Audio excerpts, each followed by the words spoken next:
Hey, what's up, y'all? This is Lewis Speaks, and today I want to talk to you all about gay life in 2024. You know, gay life in 2024 is a trauma. It can best be characterized as a circus, full of monsters, freaks, weirdos, and crazies. Excuse me, let me just say this early on. Disclaimer, I am not being politically correct. This is raw, real, and uncut. So if you need to change the channel, go over to another YouTube that's more pleasant, more politically correct, do so. But I have to be honest. Gay life is a trauma. It's full of men who only live to break you down. These men don't want fidelity, they don't want loyalty, they want novelty. They want fantasy. You know, gay men are great at manufacturing illusions. They're great at selling you a dream. You know, so many times we talk about how wonderful and how happy and how I'm living my truth. A lot of gay men, I have to be honest, are living their wounds. They're not living their truth, they're living their wounds. There's a lot of trauma that lies behind this life. And for years, I thought that I was living my truth. I thought that I was being honest. I came out the closet, bust down the door, just took to the ground running. No holds barred. Thought that I was living my truth. Going to all the pride parades, going to the balls, going to the parties, the bars, going to, thinking I was living my truth. But in actuality, I was really living my wounds. I was living my father wound. I was going out here looking for my father and all these lost, broken boys, just like many of them. They're out here looking for their father. So I was out here looking for my father. All I found was what? A bunch of broken boys who only wanted to play in my feelings, only wanted to use my emotions and my genuine love and concern as an ego boost to satisfy their own desires for power and control. They liked seeing me come undone.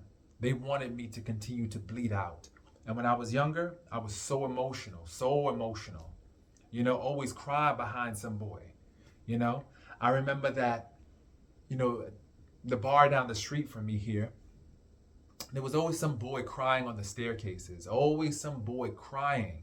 It never failed. Every Saturday night, the boys would get drunk, and then they would reenact their traumas, and you would always see some boy on the steps crying his eyes out because either his boyfriend cheated on him, lied to him, was out there looking at another boy, trying to prepare his next conquest. So there was always some drama in this community. And I was just, after a while, you just get tired of it. It gets old real quick. And people always want to talk about, something, well, I want to be honest. I want to just, be who I am. Can you really be who you are? Let's go to the apps, the Grindr. Let's go to the apps. For an example, can I really be who I am? I've sent pictures on here only to be blocked, only to be dismissed, only to be ignored. I've gotten into the habit, when I was participating on Grindr, of sending decoy pics, which means I was sending pics of other men's faces, pics of other men's penises, pics of other men's chests, and pics. I would send these decoy pics, and they would block me there too. But then I realized, I was like, wait a minute. I want to be who I am. And yet, I'm sending fake pics of some other boy's face and some other boy's body. Am I really being loved for who I am? I don't know how many hookups I got from another man's picture. And I'm being honest right now. Right now, I'm being honest because this is the life.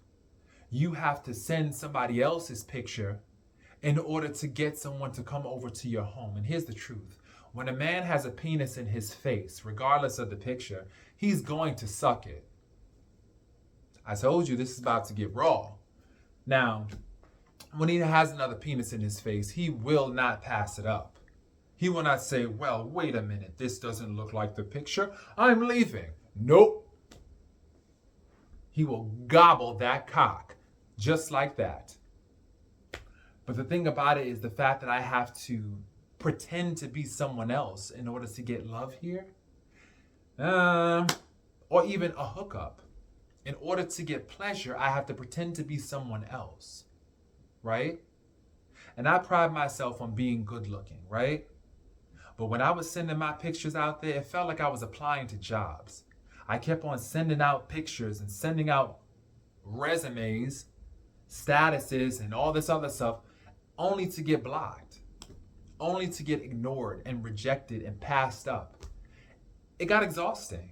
I would spend hours upon hours on the app looking for a connection, looking to be wanted and desired and cared for. I was looking for a date, but I already gave up hope. Let me tell you something. I gave up hope a long time ago of ever finding love on these apps. If you're on there looking for love, chalk it up. Chalk it up. And gay relationships, speaking about love, many people say, well, I've been with my partner for 17 years and I haven't had that experience and I haven't had that. Well, let me tell you something. How many of those 17 years were fraught with turmoil, misery, infidelity, lies, cheating, STD clinics? How many of those were happy years? You know, the things that you find yourself tolerating in the gay community just to have a partner. You have to sacrifice your moral integrity. You have to sacrifice your spiritual integrity. You have to sacrifice your body. How many boys are laying up with HIV right now behind some other boy that they trusted, they were in a relationship with? They thought it was monogamous, but homeboy was catting around town, or what ends up happening is that there's this on again, off again type of cycle where the boys break up, then make up, then break up, then make up, when really those breaks are just excuses to go out there and experiment with other boys. Those breaks are just excuses to put their penis in another boy's hole. So then they experiment, and then they come back. Once they realize that there's nothing out there, they want to come back and dirty up your hole. They want to come out here now, and they want to dirty you up. And that's why so many gay men who have been in these relationships are now HIV positive. And it's unfortunate. They were doing the right thing. They were loving on their partner. They were monogamous. They were using the break to really do them, you know, in terms of do the work. They were using the break to do the work on themselves. But these other boys were using the break to break into somebody else's hole. So when the boys tell me that they've been together for 17 years, I see that more as a trauma bond than a genuinely healthy relationship.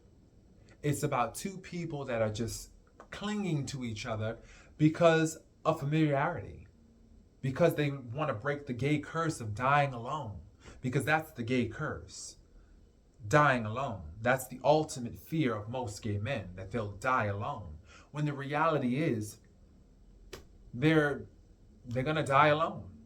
That's the reality. Heterosexuals are gonna die alone. People in general, people are gonna die alone. That's reality. There are no bunk beds in caskets. And I'll say that again. There are no bunk beds in caskets. Because even when you have a partner, what if they die before you and then you're left to die alone? That's the thing. So it's just like, we got to get comfortable with being alone, right? But that's a different video. As for now, I feel like this life definitely lies, you know? It says I can be who I am, but yet and still, I'm not accepted for who I am. Am I really who I am, right? Am I really who I am if I'm sending a fake picture to these people in order to guarantee a hookup? Am I really who I am if I have to inflate my stats or hide certain parts of myself in order to win their approval, win their acceptance, win them for the night? Am I really who I am? No, I'm not. But we always talk about authenticity and living in our truth. I have to say that since it's been 17 years, this year will make 17 years I've lived my life as a gay man. And I can honestly say that I have not been living in my truth, because this is not the truth. I've actually been living inauthentically, Because the truth is, I'm not comfortable with this life anymore. It's not authentic. It doesn't allow me to be myself. I have to hide certain parts of myself in order to participate in this life. I have to hide my spirituality. I can't talk about my faith. You can't talk about your faith here. That's one thing, because it's the belief amongst many gay men that God hates them, which that's not true. That's a lie. God does not hate gay men. God does not condone certain practices, and that's with a lot of different things. Adultery, fornication, he doesn't condone those practices. It does not mean that he does not love the people, but he's encouraging them to live right, encouraging them to live higher, live from a higher calling. You know, when I think about God, I got to be honest, I think that he always encourages us to be more. These boys here, they always encourage me to be less. They always want me less of myself. When I think about the gay community, no boy has ever wanted to lift me up. They always wanted to lay me down. They always wanted me less of myself. And think about that with yourself. What boy really has tried to lift you up? Have your partners tried to lift you up? Or have they tried to break you down? I've never had a boy try to lift me up. Of course, they've given me compliments, but that's like buttering me up only to eat me up. They wanted to apply butter like I was some kind of bread, cornbread, or toast before they consume me. But it's never trying to uplift me, make my life better, lead me to God. Not one gay man has ever led me to God. They've only left me. They've only left me rock hard. Not one gay man has led me to God, but they've always left me rock hard. It's poetic. Poetic injustice, really. But I digress. You know, when you think about whether or not this community uplifts one another, it's always performative. It's performative. It's never genuine. Are we genuinely being lifted up here, or is this just smoke and mirrors? You know? We're always, like I told you early on, gay men are great at manufacturing illusions.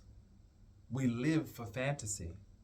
When I think about how on Facebook many gay men are always posting their fantasy lovers, the pinup boys. But when they get those fantasy lovers, or when they get something close to it, they don't cherish it. They don't take care of it. They don't care about it.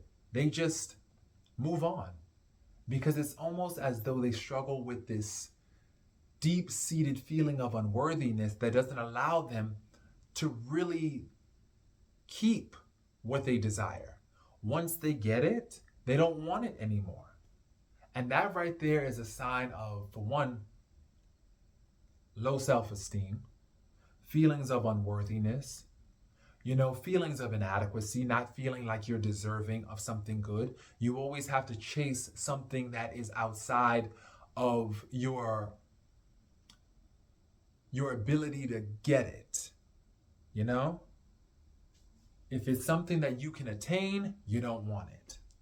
But if it's something that's unattainable, you're clamoring after it.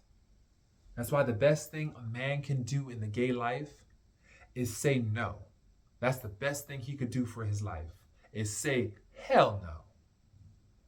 Say hell no. That's the best thing, because that makes them try harder for you. Especially if they genuinely want you, they're going to try harder. But the best thing you could do is say no. And I see a lot of men in this generation now saying no. They're saying no thank you, because they know the game. And it's only when they're just excessively horny and can't take it anymore do they log onto the apps and maybe get a hookup for the night to just rub one out. But at the same time, it's just like, take these boys seriously? For what? For what? I know me personally, I jacked out of the life. And I jacked out of the life because I realized that it was changing me. I was becoming not myself. I was becoming something else. And that's the thing, we always pride ourselves, and I go back to this. We always say, I'm living my truth. I am myself here. I'm being myself. But this life makes you less of yourself every single day. With every single encounter, you are made less of yourself. It's to the point sometime where you don't even recognize the person that you became. I was not like this. I was a sweet, kind, innocent boy. I was a lovely boy. I was a lovely boy. Oh, I could almost cry for that boy because he was beautiful. He was beautiful. He was loving. He was kind. He would give you the shirt off his back. Just wore his heart on his sleeves. But there comes a time when you get tired of wearing bloody sleeves. You get tired of bleeding for everybody and having nothing to show for it except exhaustion, fatigue, battle fatigue from fighting so many wars, unnecessary wars. I could have, let me tell you something, and I gotta be real about this. As gay men, we really do ourselves a disservice. We jeopardize our legacy by continuing to participate in this life. We jeopardize our entire legacy, our ability to have our seed live on and pass on legacies is deferred. It's deferred. We don't realize that in the beginning, but as you become more mature and you start to realize and see through the veils of time, right? You start to peel back the veils, because that's the beautiful thing about time. Time allows you the luxury to peel back the veil, and you start to see certain truths as you peel back the veils of life and the veils of time. You start to realize that you've wasted so much time in a life that leaves you with nothing but disease, bitterness, resentment, anger, frustration, distrust, apathy, indifference. There are so many gay men out here, they don't even care. They just don't care. They play you, use you for your money. They're out here playing older men. They're out here jerking these older men, exploiting them because they know that these men are trying to buy their youth. They know these men are probably scared of dying alone, so they're trying to exploit that. People out here scammers. The game ain't the same. It's rigged. So let me tell you something. You new gay men out here, if you're coming out here bright-eyed and hopeful, I'm here to tell you right now, run. Run. Don't walk, run. These boys are crazy. They're crazy. And they're becoming dangerous. Loving these boys is becoming dangerous because they're going for blood now. Now they don't care about your feelings. They don't even want to offer you a date or pay for your date. Now it's just come over, let me use your mouth as a trash can or as a receptacle for waste, and goodbye. And then they just dump you off. And it's ridiculous. It's ridiculous. And like I said, there's going to be another boy that's going to be played and tricked into believing that there's something here for them. And I'm here to tell you there's not. I'm here to tell you right now, but a lot of people have their own journey. They're going to have to figure this out for themselves. But it's getting dangerous out here now. Now they have new diseases, monkeypox, and now they have this different strain of chlamydia, gonorrhea, and all this super strain, and just that resists treatment. It's just it's crazy out here. It's crazy. And what don't kill you physically will kill you mentally, emotionally, spiritually. We don't talk enough about the spirit in the gay community. We don't talk enough about how your spirit can be injured with the wrong partner. And we don't talk enough about sexual demons and how oftentimes people don't know it, but they absorb these things during the heat of the moment, during the sexual act. They're absorbing these traumas. They're absorbing these spiritual parasites from out of the bodies of these broke down men. And then they're wondering, why am I feeling so heavy inside? Why am I feeling so depressed? Why am I feeling this way? We always talk about snatching people's souls, right? That's the lingo now. Oh, I snatched his soul. I'm going to snatch your soul. People pride themselves on snatching souls. Well, congratulations, you just snatched the soul of a demon. So now your belly is full of demons. Your body is full of demons. You're a haunted house. Congratulations, you're a haunted house. So to be honest, snatching souls is nothing to be proud of. It really isn't, because now you're just a haunted house. So congratulations, you're a haunted house. You want a medal for being a haunted house? That's like draping a haunted house in a ribbon for a ribbon cutting. Who wants to live in a haunted house? Nobody wants to live there, right? Sure, they go there for kicks and thrills and spills. And think about it. This month is, which is Halloween, which is the devil's day if you want to know the truth. But this month is Halloween, October. And people go to haunted houses, right? But they don't go to haunted houses throughout the year. They only go this month primarily because they want to be entertained. They want to be scared. They like the feeling that fear evokes in their bodies, in their minds. But they don't live there. Same thing with gay men. The boys come to visit us. They like to be frightened. They like the thrill of us, but they don't live here. They don't live here. They move on. Where do they live? They go back to peace. That's where they go. So, once again, I hope this video was helpful. I hope it was a tool that can be used to wake you up and really just rethink things. Because every day I'm shifting. Every day I'm just thinking of these new insights, and so I'll continue to post because I'm trying to wake people up for them to see the truth. That's why I do these things. So thanks for listening, y'all. Peace.